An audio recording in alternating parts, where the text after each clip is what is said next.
joining us as always. So I am going to go ahead and get started.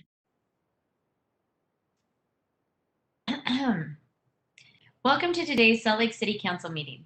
We are happy to have you here while we continue to hold our meeting remotely due to the public and health safety reasons.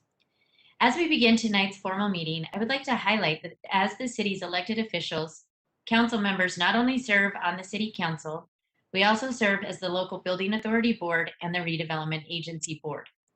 As we move through each of those agendas, think of it as the council wearing a different hat for each of the roles. We first have business as the local building authority. Thank you for joining us. We will begin with a moment of silence as we recite the Pledge of Allegiance. When we are done, we will turn our audio back on.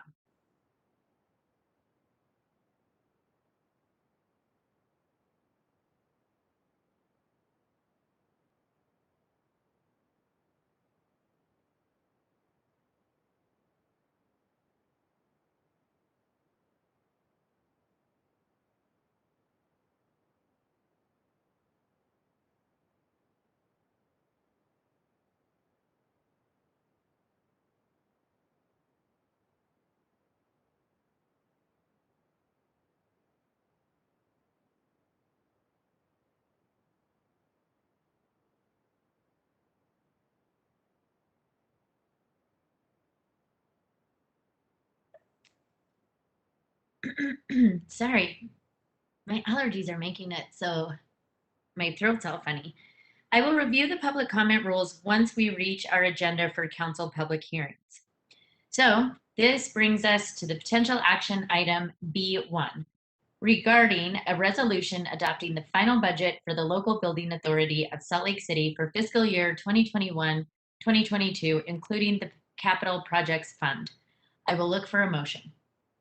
Madam Chair, I move the board approve a resolution adopting the final budget for fiscal year 2021-22 of the capital projects funds of the local building authority. Second. I have a motion by Councilmember Rogers, a second by Councilmember Dugan. I will roll call this. Councilmember Rogers. Yes. Councilmember Ferris. Yes. Councilmember Valdemoros. Yes. Councilmember Dugan. Yes. Councilmember Mono. Yes. And I am a yes, and Councilmember Wharton is not with us, or board member, excuse me, is not with us right now. This concludes our local building authority agenda. I will ask for a motion to adjourn as the local building authority board and convene as the redevelopment agency board. So moved. Second. I have a motion by Councilmember Rogers, a second by Councilmember Ferris. Again, I will roll call. Councilmember Mono. Yes. Councilmember Dugan. Yes. Councilmember Rogers. Yes. Councilmember Ferris. Yes. Councilmember Valdemoros. Yes. I am a yes, and that passes. We are now convening as the redevelopment. I'm a yes too. Oh, sorry, Madam Chris, Chair. I didn't see your title down there. And That's okay. board member Wharton is a yes, so that is unanimous. We are now convening as the redevelopment agency board. Item D1 is a potential action item regarding the RDA budget amendment number 1 for fiscal year 2020-2021. I will look for a motion. Madam Chair, I move the board adopt a resolution amending the fiscal year 2020-2021 final budget of the redevelopment agency as proposed by the administration with the Granary District Community and Cultural Initiative funding going into a holding account. Second. I have a motion by board member Rogers, a second by board member Valdemoros. I will go ahead and roll call this. Board member Ferris. Yes. Board member Dugan. Yes.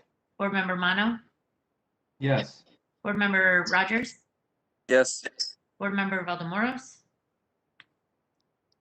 I think that was a yes. I heard her lips. I didn't see it, but I'm going to say yes. Board member Wharton. Yes. And I am a yes. That passes unanimously. Our next item is D2 regarding a resolution adopting the final budget for the redevelopment agency of Salt Lake City for fiscal year 2021-2022. I will look for a motion. Madam Chair, I move the board adopt a resolution approving the fiscal year 2022 RDA budget reflected in the attached key changes spreadsheet with the clarifications shown on the motion sheet. I also move that the board adopt the legislative and intent statements as outlined on the motion sheet under motion 2, items A and B. Second. To both. I have a motion by Board Member Rogers, a second. Sorry. Dukes. Board Member Dugan? By Board Member, sorry, time out. My computer is doing something. Hold, please.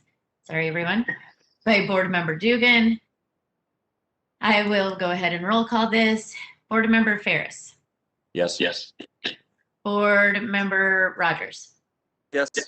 Board Member Mano. Yes. Board Member Dugan. Yes. Board Member Wharton. Yes. Board Member Valdemoros. Yes. I am a yes, and that passes. Now I will ask for a motion to adjourn as the Redevelopment Agency Board and to convene as the Salt Lake City Council. So moved. Second. I have a motion by Board Member Ferris, a second by Board Member Wharton. I will go ahead and roll call. Board Member Ferris. Yes. Board Member Rogers. Yes. Board Member Mano. Yes. Board Member Dugan. Yes. Board Member Wharton. Yes. Board Member Valdemoros. Yes. And I am a yes, and that passes. We are now convening as the City Council, and we are at the opening ceremony of our agenda. Item F1 is approval of the work session meeting minutes of Tuesday, February 16th, 2021, as well as the formal meeting minutes for February 2nd, 2021, and February 16th, 2021. Move for approval of the meeting minutes. Second. I have a motion by Councilmember Rogers and a second by Councilmember Wharton. Again, I will roll call. Councilmember Rogers. Yes. Councilmember Ferris. Yes. Councilmember Mano. Yes. Councilmember Dugan. Yes. Councilmember Wharton. Yes. Councilmember Valdemoros. Yes. And I am a yes, and that passes. Our next item is item F2, where the council will consider adopting a joint ceremonial resolution with Mayor Mendenhall recognizing June 19th, 2021 as Juneteenth Freedom Day in Salt Lake City. And I will read this resolution. Resolution recognizing June 19th as Juneteenth Day in Salt Lake City. Whereas President Abraham Lincoln first issued the Emancipation Proclamation effective January 1st, 1863, decreeing all people held as slaves be henceforward free. However, some Southern enslavers ignored that order. And whereas Union General Gordon Granger was dispatched to Galveston, Texas to announce the surrender of Confederate General Robert E. Lee, and on June 19, 1865, enforced the President's 1863 order freeing the people still held in human bondage in the state of Texas 2.5 years after it was first decreed. And whereas June 19th has since come to be known as Juneteenth and is one of the oldest celebrations in America growing out of the experiences of Black Americans and their enslaved ancestors, and is a celebration of the ending of chattel slavery in America with the first official Juneteenth celebration taking place in Texas in 1866. And whereas Juneteenth provides an opportunity for the city to celebrate Black American heritage and honor the lives, sacrifices, and contributions that are woven into the American fabric. And whereas Juneteenth also acknowledges America's commitment to liberty and equality in accordance with the Constitution of the United States, along with the Emancipation Proclamation and the 13th Amendment to the Constitution, which abolished slavery, ratified by Congress on December 6, 1865.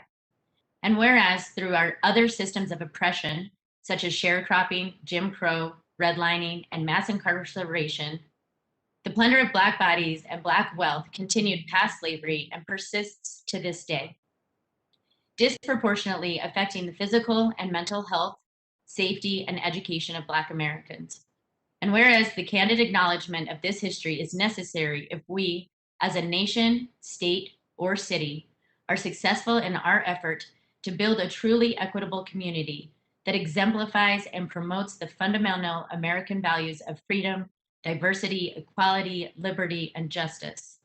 And whereas the state of Utah recognizes Juneteenth Freedom Day on the third Saturday in June, now therefore be it resolved that Salt Lake City Council and Mayor recognize June 19th, 2021 as Juneteenth Freedom Day in Salt Lake City, in celebration of the culturally important role of emancipation and the work toward that liberation in our past, present, and future.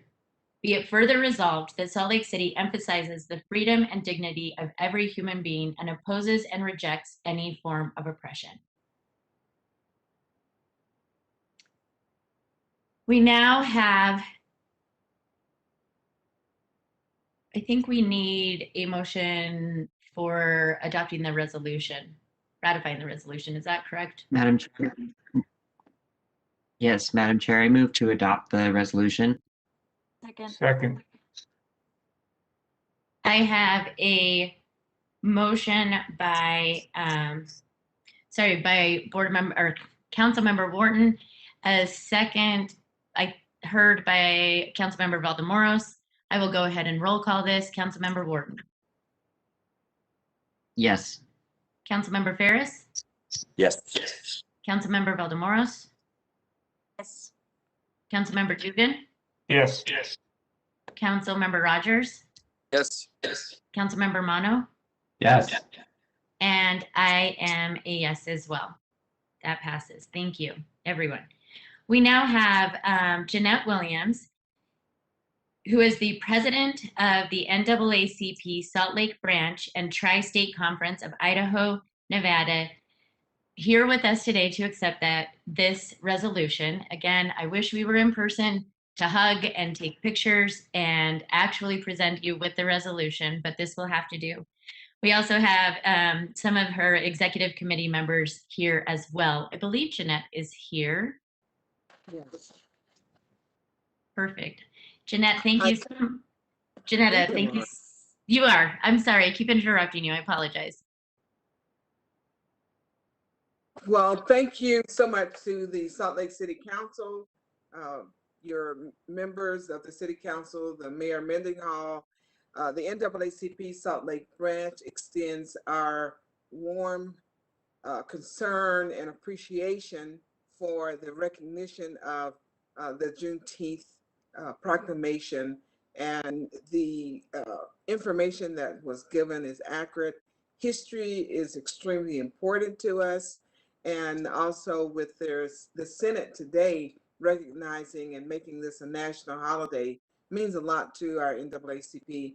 And so we want to take this opportunity on behalf of our NAACP members and our executive committee members to say thank you. Thank you so much, Janetta, for being here. Thank you, committee members, for being here as well. This is my virtual hug to all of you, a virtual picture. So thank you so much. This is incredibly important to me as well, and I'm just grateful and honored to be here and to be able to be a part of this resolution today. Well, thank you so much. We really appreciate it very much. Thank you so much. You're welcome. All right, council members, we are now moving on to our public hearings. And here comes my big spiel, so just bear with me, everyone. I know you've heard it several times, but it is important that we remind everyone of our decorum. The public comment opportunities today, the public hearings today are on agenda items G1 through G8, and we will have Sylvia will be here a little bit later, or she's here, but we'll introduce those in a moment. As always, we are accepting, for now, accepting comments through WebEx, and for those whose only option is to call in, staff will be monitoring a separate telephone line. We do have rules of decorum that have always been in place to help our meetings progress in an orderly, civil, efficient way. These help us move through the agenda and give everyone the opportunity to voice their opinions without feeling intimidated. In order to achieve this, our rules of decorum begin from the moment you arrive into our virtual meeting. The council respects all points of view and we welcome new insights. While giving your comments, please be respectful. Avoid yelling, profanity, or making racial slurs, obscene, or defamatory remarks. If you use profanity during your comment, your line will be muted, and if any comments reach a level of disrespect, I will ask that you be muted and you will forfeit your opportunity to address the council tonight. If you feel you need to use profanity to express your point, you're welcome to email council members or call our comment line. In addition, our staff will request for your name during the registration process. To limit disruption, your name cannot include a message or violate our rules of decorum. If your registered name doesn't meet this requirement, then our staff will use the chat feature to gather that information from you. Taylor Hill from our staff is helping to moderate the meeting and will be messaging with the attendees to coordinate. Please monitor the chat screen for information and/or feel free to message Taylor with any questions. Of course, you can always send comments to the City Council via mail to P.O. Box 145476, Salt Lake City, Utah 84114. Email us at council.com or call us at 801-535-7654. We will, as I mentioned, we will begin our only public hearing today that is on G1 through G8. Robert Nutzman on our staff will be calling the names of those who wish to comment and unmuting your lines. Before we begin, I will turn the time over to Sylvia Richards, Council Staff Policy Analyst, to give a short introduction. Thank you, Sylvia. If you're there, Yes. you have this. Okay, perfect. I'm here. Thank you, Madam Chair. The city applies for and receives grants which help to support and fund some city programs. Each grant application is reviewed and then receives a public hearing, which gives the public an opportunity to comment on them. Tonight, there are 8 grants, as you mentioned. First is the 9-line Railroad Crossing Transportation Investment Fund grant, which would be used to fund the construction of a bridge or tunnel for the 9-line trail at approximately 650 West for the safety of pedestrians and cyclists. Second is the Red Butte Creek Trail Investment Fund grant, which would be used to fund the construction of a 1-mile paved trail along the Red Butte Creek corridor. The trail will cross near the creek by way of a new underpass under Foothill Drive and connect to the University of Utah, Family Student Housing, and the Veterans Affairs campus. Third is the 2022 Police Reform and Racial Justice Grant, which would be used to enhance the police department's mental health and law enforcement co-responder initiative by increasing immigrant and minority outreach and education, expanding co-responder team coverage to nights and weekends, and providing training for co-responder teams, crisis intervention teams, as well as officers and detectives. Fourth is the Rose Park Bicycle Pump Track Utah Outdoor Recreation Grant, which would be used to construct a new bicycle pump track near the Day Riverside Library along the Jordan River Parkway Trail in the Rose Park neighborhood to accommodate non-motorized bikes and provide recreational options.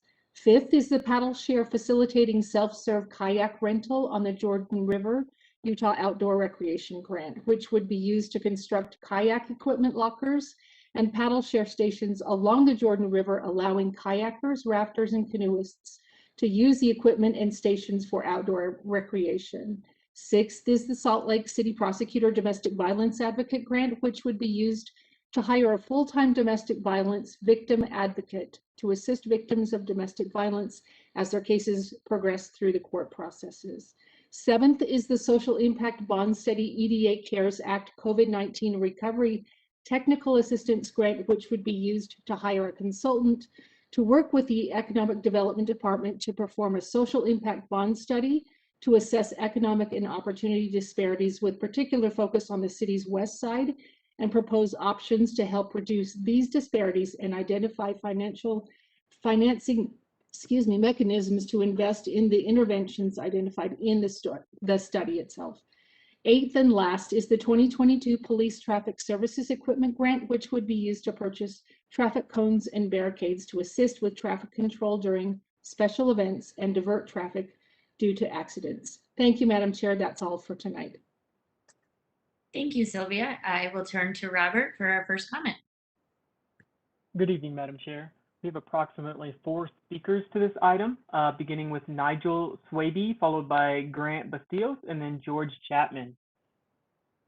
Nigel, you're unmuted. Thank you. Good evening, City Council. My name is Nigel Swaby, Chair of the Fair Park Community Council.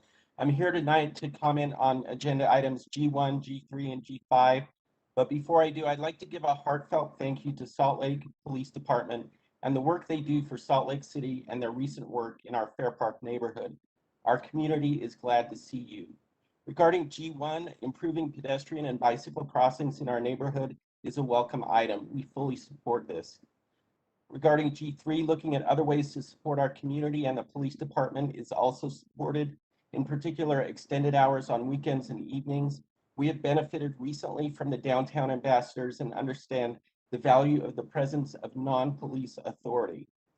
And on G5, we consider the Jordan River to be an underutilized asset of our community and believe adding recreational opportunities there to be of value to our residents. Thank you for your consideration.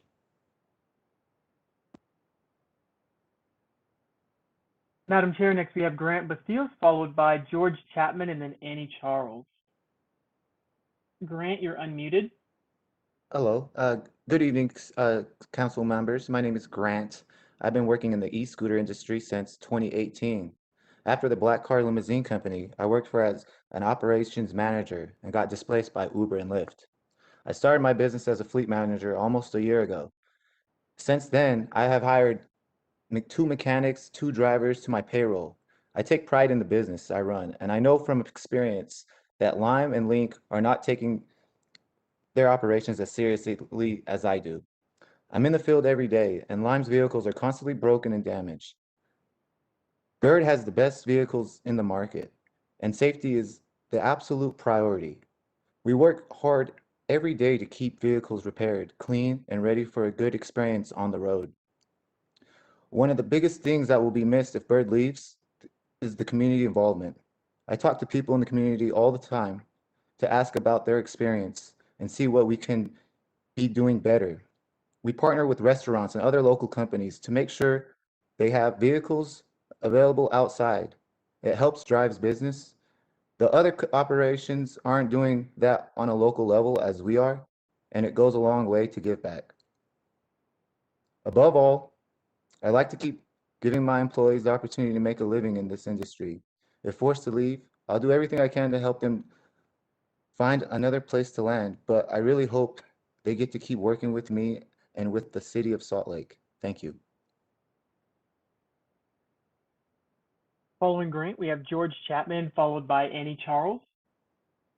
George, you're unmuted. Can you hear me? Yes. Okay, on the 9th South crossing, the city did work decades ago on this, and I hope you don't spend the money on consultants because you already have the information. You have to go over the north side if you're going to use a bridge, and I do support most of the grant applications, including this one, because we've been trying to get a bridge across, a bicycle, pedestrian, wheelchair bridge for years on the north side of 900 South. You need to be on the north side to meet the 23.5 feet spacing required above the rail cars. Please don't use an elevator like you did before. It's not really conducive to biking. And please, no consultants, just do it and use the significant studies the city did decades ago on the bridge. On your Red Butte Creek Trail, it'd be nicer to have a bicycle trail up Immigration Canyon, which would get more utilization. And if Red Butte Creek is really that important, why is Salt Lake City cutting trees and poisoning birds? I mean, it's nesting season. There are young birds out. Why are you poisoning them?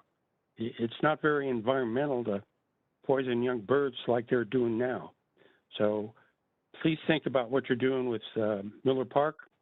The bird refuge is not a place to poison birds, and Salt Lake City should stop cutting trees in Red Butte Creek in Miller Park and stop poisoning the birds.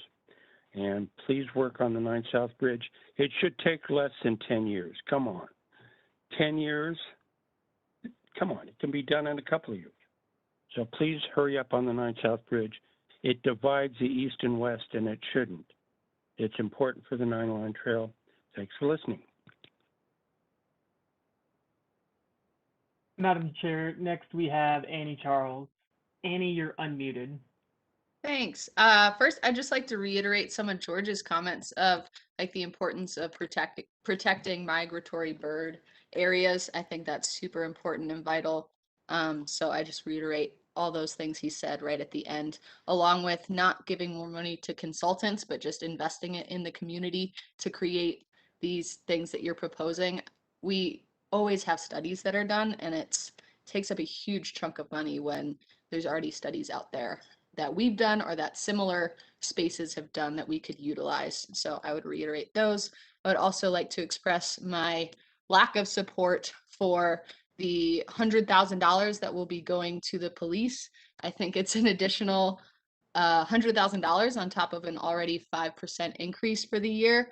I think putting mental health professionals in that position is also really hard. As someone who is a mental health professional and works within the criminal justice system, it really tears on your ethics. And I can't imagine going out there with a cop with ballistic vests that's militarizing mental health professionals, which I really don't think is a good investment. We should turn to the civilian response model that was recommended, that your consultants recommended to you, that does not include a co-responder model where police go out there. That inherently escalates a situation. People are fearful of the police, and that cannot change unless we drastically change where we are investing money. So we should go to a civilian response model, not the co-responder model.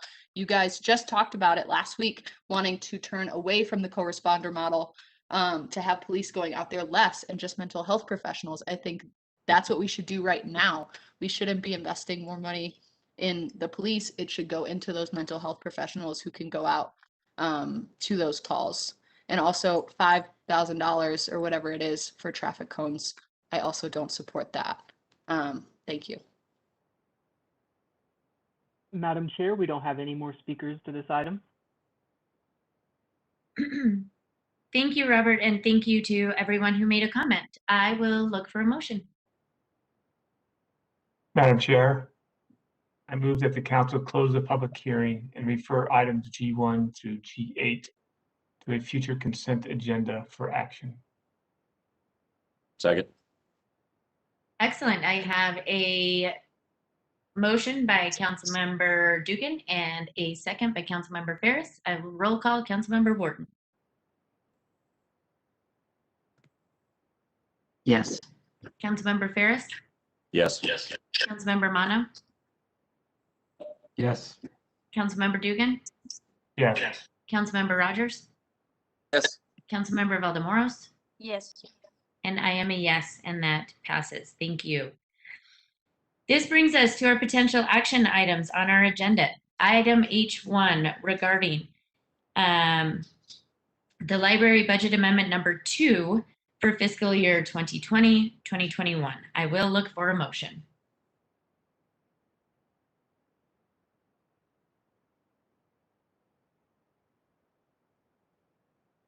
Madam Chair, I move that the city adopt the ordinance amending the final budget for the library fund for the fiscal year beginning January 1st, 2020 and ending June 30th, 2021. Second. That correction, it should be July 1st. Thank you. Yes. July 1st, 2020 to June 30th, 2021. I can't read things. Okay, I have a motion by Councilmember Mano, a second by Councilmember Valdemoros, a correction by Councilmember Dugan, and I will go ahead and roll call this. Councilmember Ferris. Yes. Councilmember Mano. Yes. Councilmember Dugan. Yes. Councilmember Rogers. Yes. Councilmember Wharton. Yes. Councilmember Valdemoros. Yes. I am a yes, and that passes unanimously. I just want to do a quick check-in with Cindy Lou. Am I going too fast for the recorders? Madam Chair, Cindy Lou, oh, sorry, go ahead. Oh, I didn't know if Cindy Lou was here or not, but. She is, but usually when she and Lee, who have the phone lines open, they can't chime in on the WebEx.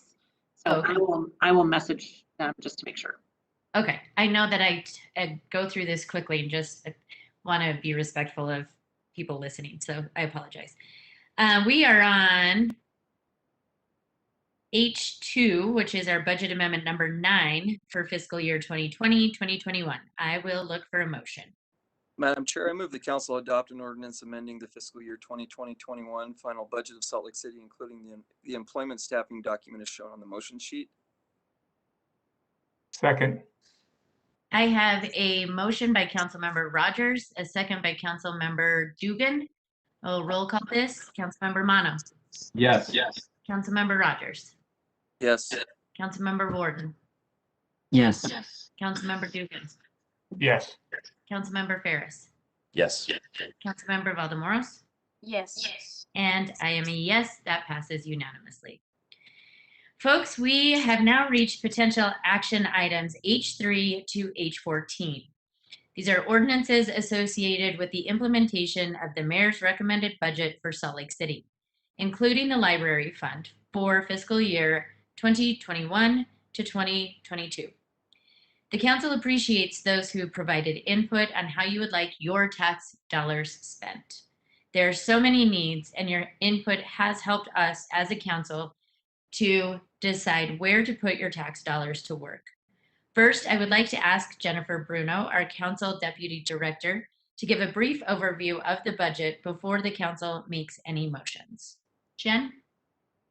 Thanks, Madam Chair. And this is going to be a little bit of a review for people who tuned in earlier today.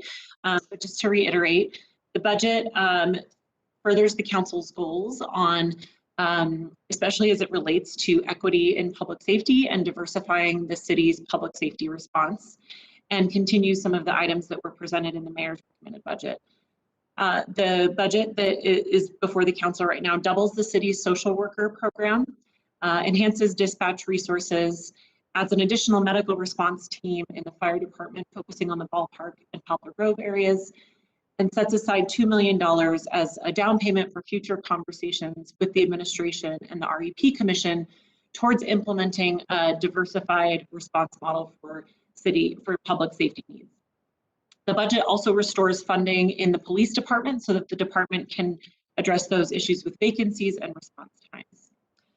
The budget also furthers the council's goals towards affordable housing and includes $11 million between the city and RDA for both development of affordable housing and programs assisting with affordable housing.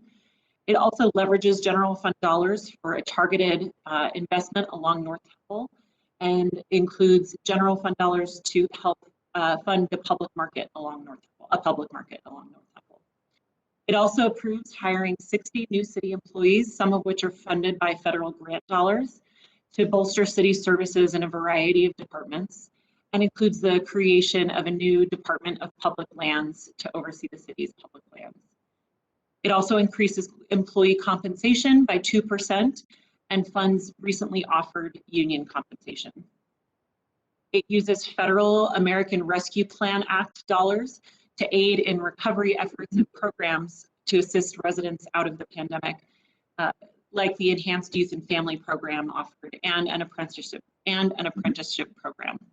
Because the federal grant dollar final guidelines are not yet issued, it also places $1.5 million in a holding account for the council to continue those conversations with the administration and find additional programs and eligible uses for those dollars. The council also increased the funding to CIP over the mayor's recommended budget, and that total amount is now just over 7% to fund needed capital projects. A side note is that those items and specific projects will be discussed later in the summer and will have their own public hearing.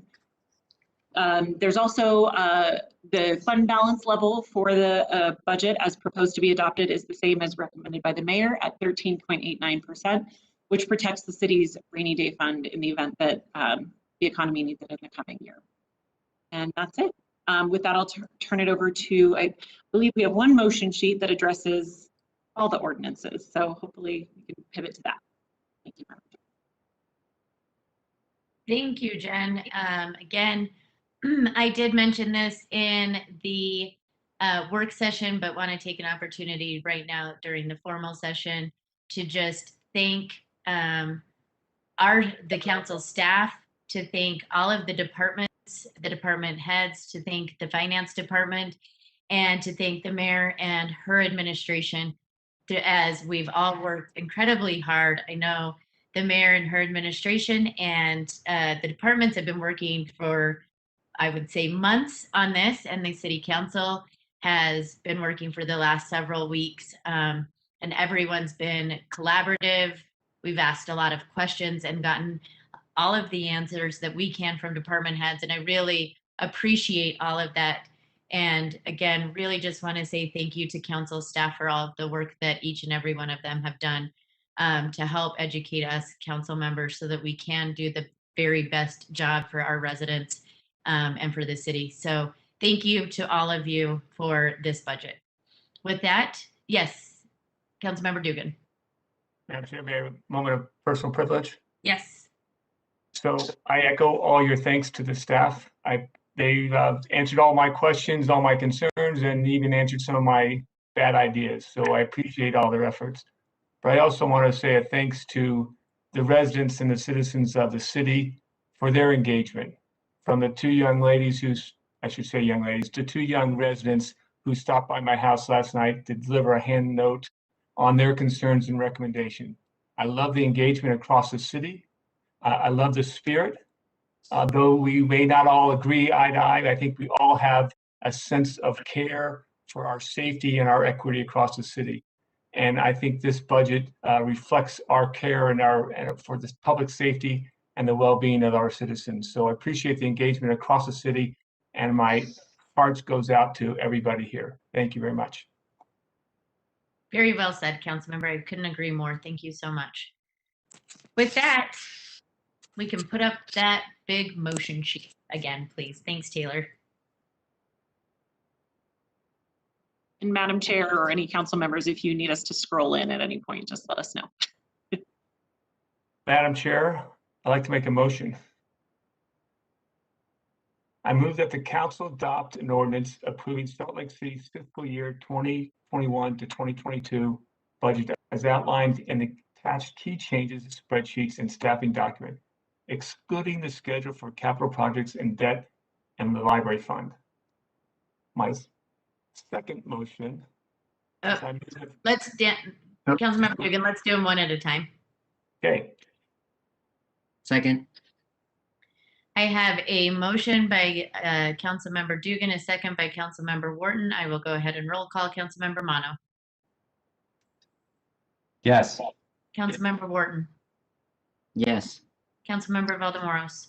Yes. Councilmember Dugan. Yes. Councilmember Rogers. Yes. Councilmember Ferris. Yes. And I am a yes. That passes.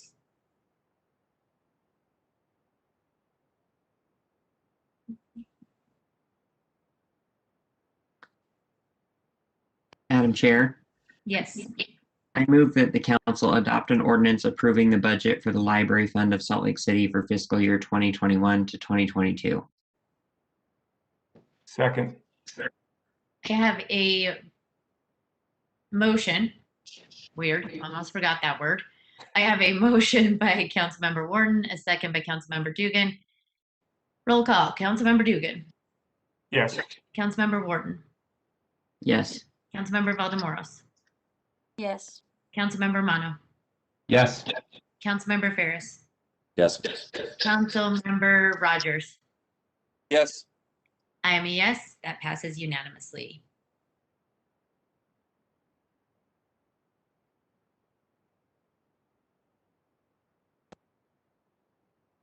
Madam Chair, I move that the council adopt an ordinance setting the final rate of tax levy, including the final levy for the library fund upon all real and personal property within Salt Lake City made taxable by law for fiscal year 2021, 2022, as listed on the motion sheet, and authorize the council chair to sign the necessary documentation for the State Tax Commission.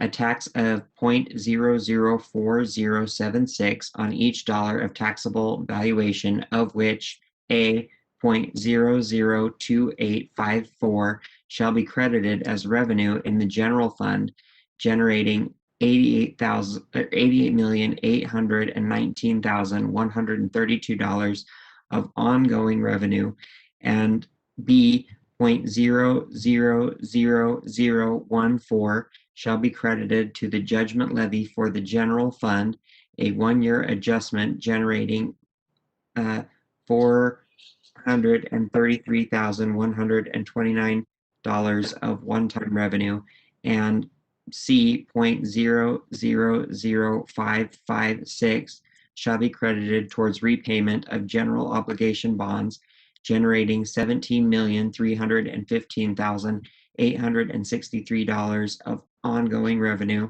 and D, 0.000649 shall be credited as revenue in the special library fund, generating $20,979,219 of ongoing revenue, and E, 0.000003 shall be credited to the judgment levy for the library fund, a one-year adjustment generating $83,554 of one-time revenue. Thank you, Councilmember Wharton. Second. You. I have a motion by Councilmember Wharton. I heard a second by Councilmember Mano. I will roll call this. Councilmember Rogers. Yes. Councilmember Mano. Yes. Councilmember Wharton. Yes. Councilmember Ferris. Yes. Councilmember Dugan. Yes. Councilmember Valdemoros. Yes. And I am a yes, and that passes. Madam Chair, I move that the council adopt $37,355,406 to be transferred into CIP, including approving $8,572,651 in funding for annual debt service and other ongoing commitments as detailed in the mayor's recommended CIP budget, excluding the first-year payment for the proposed new sales tax Series 2020 bond, and with the understanding that funding for CIP projects and the proposed bond will be considered separately later this year. Second. I second, but it should say Sales Tax Series 2022 bond. 22 bond. Yes, thank you. I have, Chris, I know you seconded, but Dan seconded with the correction. So I'm going to go with a motion by Councilmember Mano, a second by Councilmember Dugan. I will roll call this. Councilmember Wharton. Yes. Councilmember Rogers. Yes. Councilmember Mano. Yes. Councilmember Ferris. Yes. Councilmember Dugan. Yes. Councilmember Valdemoros. Yes. And I am a yes, and that passes. Madam Chair, I move that the council adopt the legislative intent statements as outlined on the motion sheet under motion 5, items A through E. Second. I have a motion by Councilmember Wharton, a second by Councilmember Dugan. I will roll call this. Councilmember Valdemoros.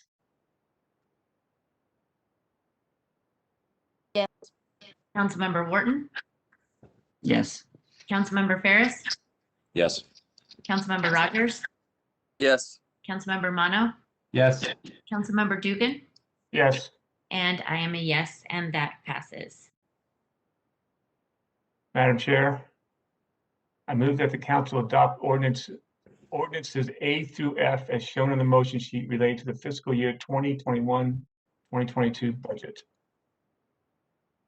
Second. I have a motion by Councilmember Dugan and a second by Councilmember Rogers. I will roll call Councilmember Rogers. Yes. Councilmember Dugan. Yes. Councilmember Mano. Yes. Councilmember Wharton. Yes. Councilmember Ferris. Yes. Councilmember Valdemoros. Yes. And I am a yes, and that passes. Whew, congrats, everyone. And we are moving on to comments. Are there any questions for the mayor? Mayor, as always, thank you for being here.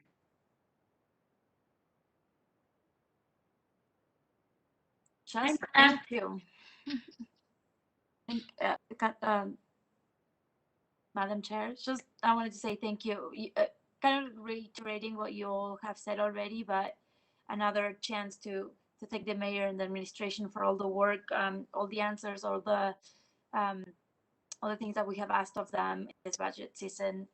So thank you so much for all the work, and please pass that along to the rest of the staff. Thank you. Thanks, and it's really a pleasure working with you all. I'm so proud of the way we're able to collaborate and be productive together and have hard conversations and come through, I think, with even more respect for each other. So thank you. Great. Thank you so much. We are now to the general comment portion of our agenda. For comments about general topics and items that were not scheduled for a hearing tonight. I went over the City Council's rules of decorum earlier, and those rules apply here as well. I'm not going to go through and read everything again. Please, all we ask is that you be respectful. I will remind people that if there is profanity or a level of disrespect that crosses a line, then I will ask that you be muted and you will forfeit the right to speak to the council. I have really felt that all of the comments have always been incredibly respectful, and I hope that we can continue that way tonight. If you are not able to finish your comment in the 2 minutes, please use email, social media, snail mail, telephone calls, texts to get your comments to council members and or to our staff. With that being said, again, just to remind you that Taylor Hill is here helping to moderate and can message with attendees, and Robert Nutzman will be calling on commenters. With that, I will turn to Robert to have our first commenter. Thank you so much. Thank you, Madam Chair. We have approximately 15 people here to speak to this item, beginning with Nigel Swaby, followed by Maria La Postada, and then Grant Bastillos. One moment while I unmute Nigel. Nigel, you've been unmuted. Thank you. My comments tonight are to Mayor Mendenhall, actually.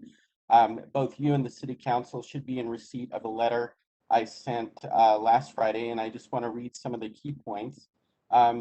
We are writing to thank you for sending a strong police presence to clean up the North Temple Business District, which lies within our council area. Additionally, we're grateful that the city has granted 2 requests from our residents, removing a Sharps needle box on North Temple and providing trash cans in that same area.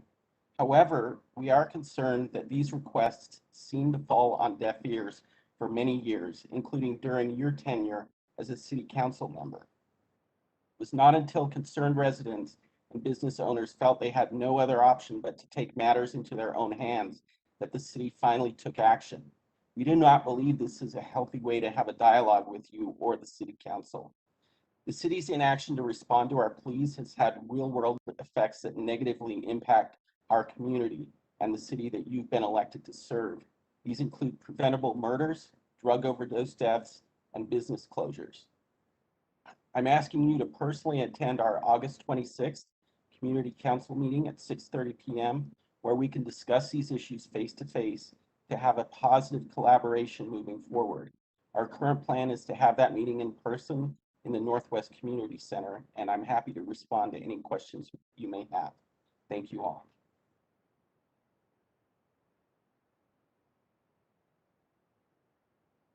Madam Chair, next we have Maria La Posada, and then Grant Bastillos, and then Gabriela Paz. One moment while I unmute Maria. Maria, you've been unmuted. Thank you.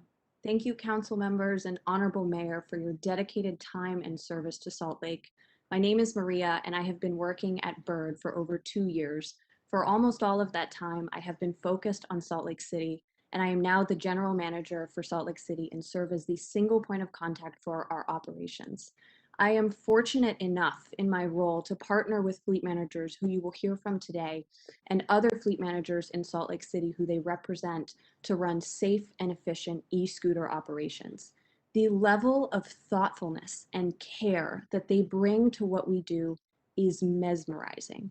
and I have also been deeply moved by their personal stories about how they have paid off debt and supported the people they love in their lives because of the Fleet Manager program. So I was heartbroken when I learned we were not selected for the new permit. I had been so excited to bring an on-vehicle helmet pilot to Salt Lake City, just as Bird did in Tel Aviv. This would have been one of the first helmet pilots in the US and would have allowed us to test a way to continuously improve rider safety. I was also really excited to bring the Bird 3 to Salt Lake City. We are leading the industry with vehicle design and safety. This vehicle is launching next month in New York City and is launched in Los Angeles already. It brings incredible safety improvements that no other operator can offer, like autonomous emergency braking, where the vehicle can literally detect if there's an abnormality in the brakes and automatically slow itself down to a safe stop.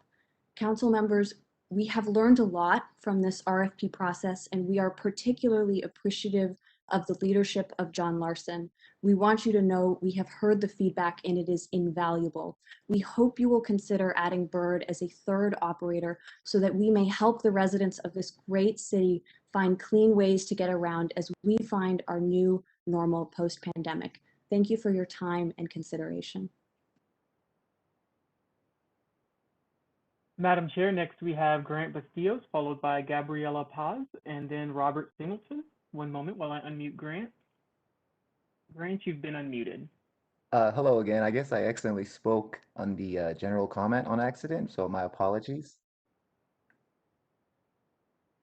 Okay, thank you, Grant. Okay, thank you. Following Grant, we have Gabriella. Gabriella, you're unmuted. Hi, council members. My name is Gabby, and I appreciate your time today. I lost my job during COVID when the store I managed at the Gateway closed. Starting my own business as a fleet manager for Bird was a perfect opportunity for me, and I love the sustainable aspect of giving people a better way to commute. I can confidently say that Bird is different from other operators in Salt Lake City. They have the safest vehicles and truly care about the opportunities they're giving local people like me. As a fleet manager, I take pride in providing the best possible service for our customers.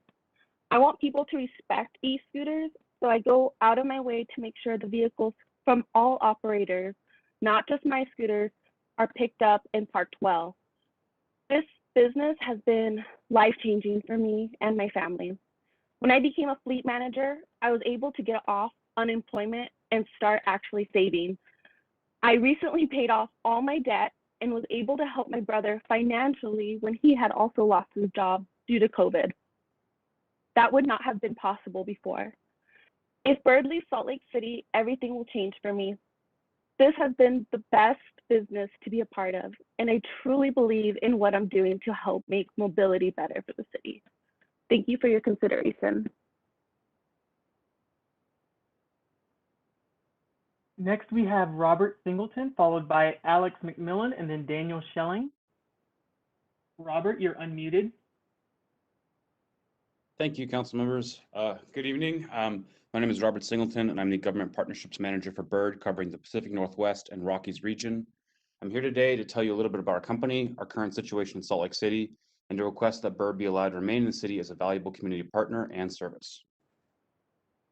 Bird created the dockless scooter sharing industry in Santa Monica, California in 2017. Since then, we've expanded over 200 cities across 3 continents, including year-round operation in Salt Lake, making cities more accessible by taking cars off the road and working with the communities we serve to improve our service and vehicles. As you can imagine, in that time, we've learned a lot about the growing demand for micromobility and how to innovate to address community concerns. Safety has always been a top priority of ours, and that starts with vehicle design. Our brand new Bird 3 vehicles have robust, puncture-proof tires, emergency autonomous braking, sidewalk detection technology, and we're even piloting built-in helmets to accompany our scooters in the future. Our goal is to roll out these new vehicles starting later this summer in Salt Lake City. However, recently we were informed the city has decided to reduce the number of operators, which jeopardizes our future. Obviously, this was disappointing to hear, as we have a proven track record of experience as a micromobility operator, the safest vehicles, the best technology, and we work with local individuals and businesses directly who provide jobs to the city. Furthermore, we have recently expanded to the surrounding communities of Sandy, Tooele, Ogden, Mill Creek, Kaysville, Farmington, Eagle Mountain City, and Orem to ensure we offer connected transportation system for all residents, not just the city core. We have formally requested that Mayor Mendenhall allow us to remain in the city as a third operator, which she has the discretion to do under your ordinance. And while that discretion rests with her office, we wanted to speak with you tonight to keep you apprised of the situation and share some of our fleet manager stories so you can get a sense of how committed we are and will continue to be to Salt Lake City and its residents. Thank you. Following Robert, we have Alex McMillan, followed by Daniel Schelling, and then Beverly Cooper. One moment while I unmute Alex. Alex, you've been unmuted. Hi, City Council members. Thank you for the opportunity to share my experience today. My name is Alex, and I am a fleet manager for Bird in Salt Lake City. I started as a mechanic in Salt Lake City when Bird e-scooters first arrived, and I have been immersed in the micromobility industry for several years. When I was given the opportunity to become a fleet manager, start and run my own logistics company, I jumped at the chance. I honestly love what I do. It's a chance to help my community, build something from the ground up, and make a living for myself and my family. I recently moved from West Valley into Salt Lake City because of this business. I'm able to afford and make a living and be involved in the community. I have been able to hire my own employees, helping folks get back to work after they were laid off during COVID.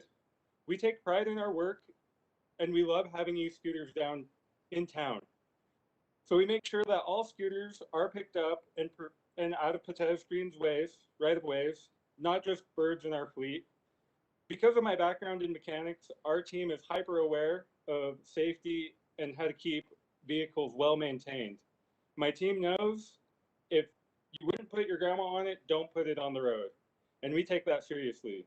I would love the opportunity to stay in Salt Lake City and continue our service for our friends and family, or our friends and neighbors. Thank you. Following Alex, we have Daniel Schelling, followed by Beverly Cooper, and then Janetta Williams. Daniel, you've been unmuted. Thank you. Members of the City Council, this evening you discussed and voted on several aspects of the Salt Lake City 2021-22 budget, which I believe may have included funding for a continuation of the city's Foothills Trail initiative.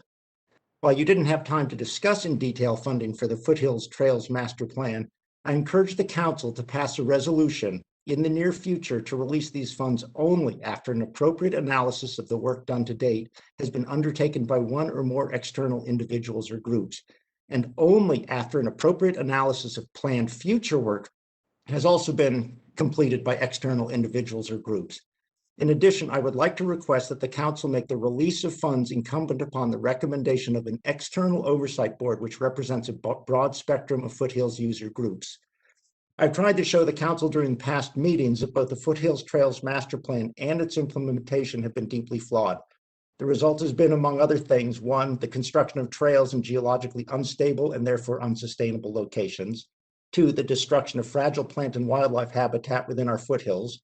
Three, the construction of duplicate and unnecessary trails, which are not only costly and destructive, but have also been designed for the benefit of a single intense user group. And four, the decommissioning through trenching and fencing of historic and sustainable trails, while at the same time not decommissioning trails where mountain bikes have destroyed fragile intermittent stream habitat. What is clear is that Salt Lake City's Parks and Public Lands Division cannot be trusted to undertake further trail development on our fragile desert mountain foothills without oversight from scientific experts of multiple disciplines and without oversight by experts on trail building in desert mountain terrain and wilderness quality lands. Oversight of future work must be in place to ensure that our foothills are not permanently scarred and degraded as a result of poor planning and implementation of the new trail system. Thank you. Following Daniel, we have Beverly Cooper, followed by Janetta Williams, and then Katie Papas. One moment. Madam Chair, can I make a quick moment of personal privilege? Yes. I just encourage anyone that is commenting about the trails that to take a look at the intent language that we just adopted. Thank you.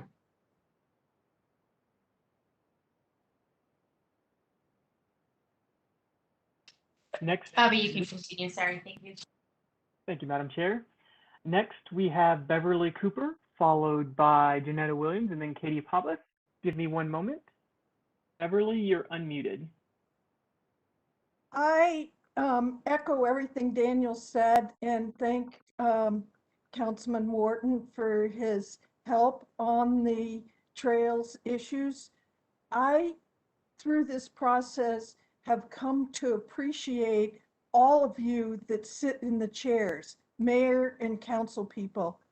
I think it's astounding what you do and the energy it takes and the staff that work with you. And I want to thank you for being willing to do it because I sure as hell am not. And so thank you very much. Following Beverly, we have Janetta Williams, followed by Katie Pappas, and then Annie Charles. Janetta, you are unmuted.